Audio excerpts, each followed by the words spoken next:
Olá, boa noite. Eu desejo que a paz e a graça do Senhor esteja em teu coração e que você possa ter paz não só nessa noite, mas que a paz do Senhor, que excede todo entendimento, esteja presente em sua vida a todo momento. Estava aqui meditando, dando uma olhada no livro de Oséias, e é um livro triste, mas é um chamado de Deus, e ao mesmo tempo que é uma passagem triste, mas fala sobre obediência, sobre sacrifício e, acima de tudo, o amor de Deus para conosco. E Deus, ele é capaz de tudo para demonstrar o seu amor. E ele fez isso dando o seu filho Jesus.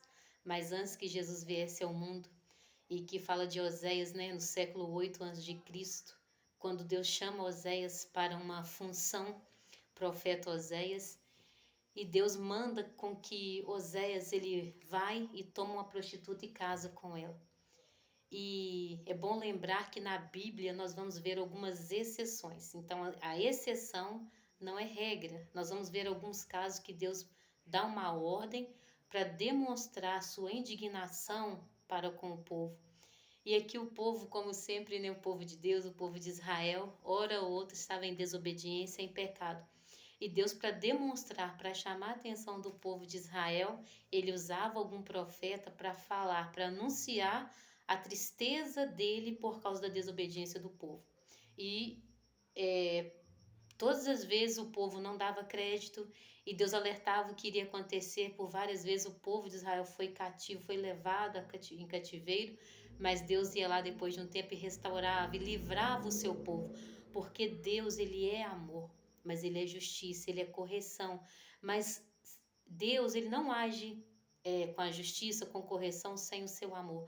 Toda a correção de Deus para conosco, trazendo para os dias de hoje, sempre vai ser por causa do amor dele para conosco. Assim como nós que somos pais, corrigimos nossos filhos porque nós queremos o bem deles, imagina Deus que é perfeito.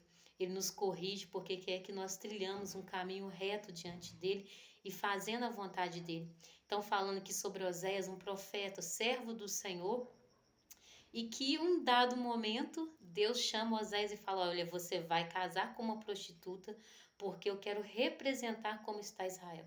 Israel se tornou prostituta diante dos meus olhos, ou seja, a prostituição não é só um homem ou mulher ter um relacionamento extraconjugal, mas a Bíblia fala que a igreja, que o povo de Deus torna-se prostituto, torna-se adúltero quando não obedece à sua palavra, quando traz para si ídolos. E eu não falo só de imagem de escultura, mas quando nós colocamos alguém ou alguma coisa acima de Deus. E a Bíblia diz que Deus, ele não divide a sua glória com ninguém.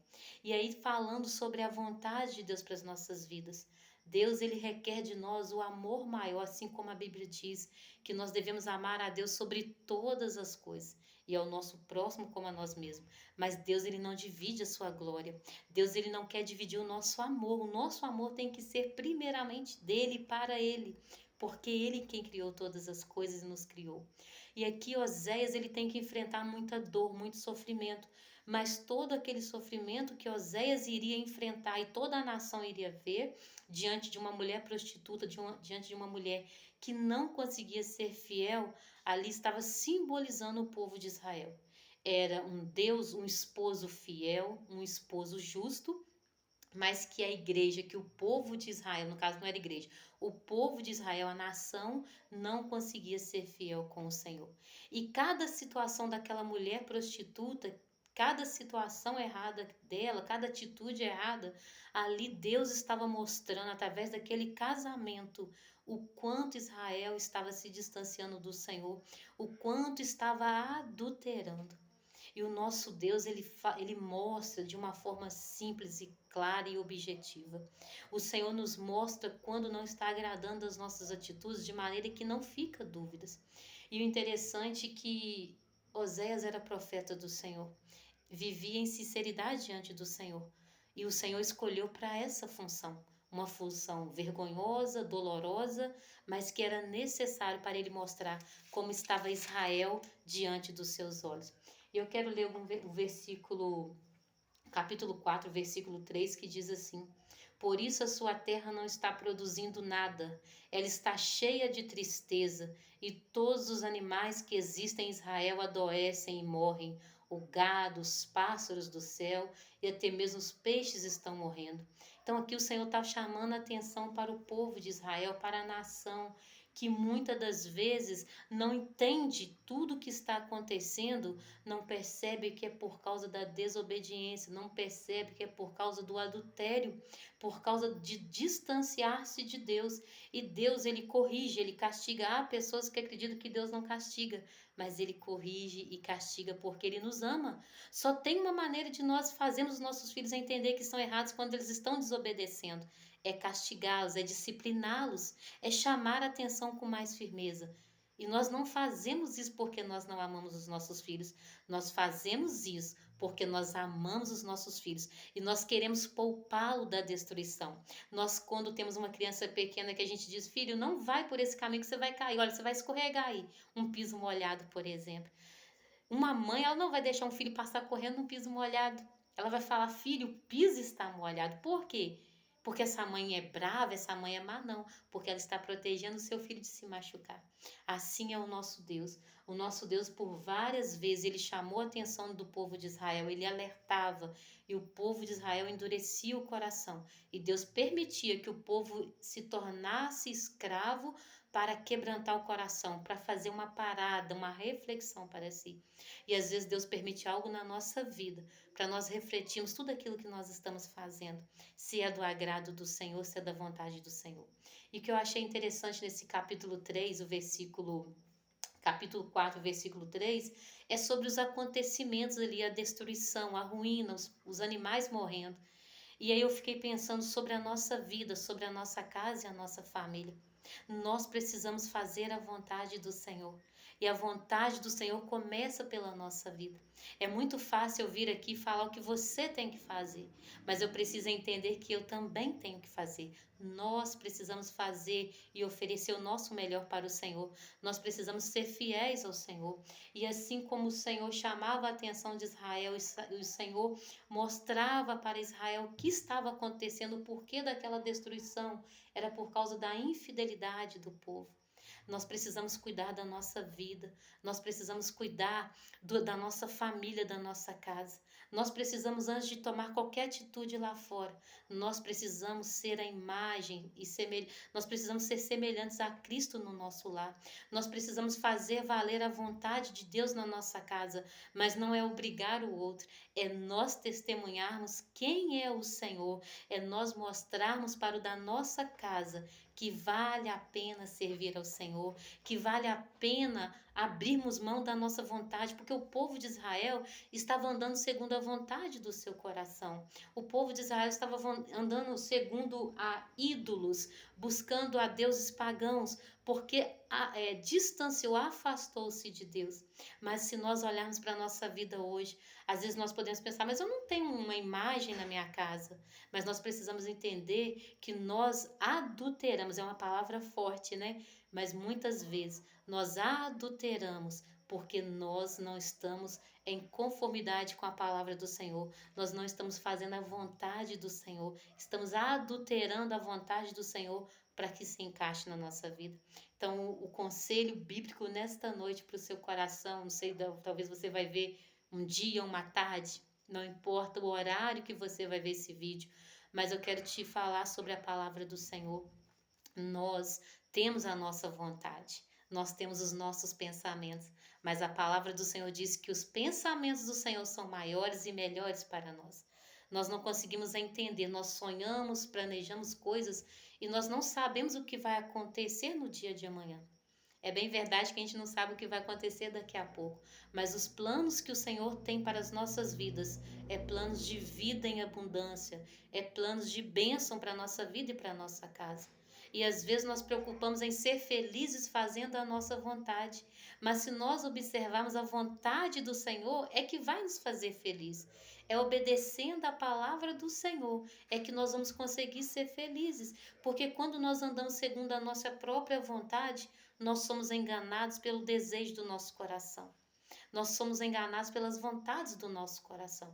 Mas quando nós alinhamos o nosso desejo com a vontade de Deus, quando nós colocamos o nosso desejo como sendo o desejo do que a Bíblia nos orienta, nós podemos até sofrer, nós podemos até chorar, mas nós choramos e sofremos acreditando, tendo a convicção de que Deus está no controle. Podemos olhar para a vida de Oséias e falar, mas Oséias servia a Deus, ele era fiel a Deus e estava sofrendo desse jeito? Mas era a vontade de Deus para Oséias. Olha quantos homens de Deus sofreram e morreram por causa da palavra de Deus, para que hoje nós tivéssemos acesso a essa palavra. Então eu quero te dizer que vale a pena você abrir mão da sua vontade. Vale a pena você abrir mão de tudo aquilo que você conheceu e compreende da vida, para você deixar e permitir que o Espírito Santo trabalhe em seu coração. A palavra de Deus diz que Paulo, ele era conhecedor da palavra e ele perseguia a igreja, mas a partir do momento que ele teve um encontro com o Senhor, ele entendeu que era padecer pelo nome de Jesus. Então, quando nós aceitamos viver em conformidade com a palavra do Senhor, nós vamos sofrer, nós vamos chorar, porque às vezes a vontade do Senhor não é aquilo que nós queríamos. A vontade do Senhor para as nossas vidas precisa prevalecer. Então é isso que eu quero deixar nessa noite. Às vezes nós não estamos entendendo o que está se passando conosco. E às vezes nós, na verdade, não queremos padecer pela palavra, padecer pelo nome de Jesus. E às vezes nós queremos convencer a outros a mudar. Mas nós precisamos mudar primeiramente. E automaticamente aqueles que estão à nossa volta também vão mudar. E a palavra do Senhor diz que Oséias, ele cumpria aquilo que Deus colocou para ele, mostrando o quanto o povo de Israel estava distante. Até que chega um ponto, poderia ter anotado aqui, mas não anotei o versículo, onde Oséias ele vai lá e compra a sua esposa novamente, que ela tinha ido embora, e as pessoas estavam rejeitando, não dava nada por ela, mas Oséias foi lá e pagou por ela. Não anotei aqui, mas leia o livro de Oséias que vocês vão entender o que eu estou falando. E aqui Deus estava mostrando, vocês andam segundo a vontade de vocês, povo de Israel.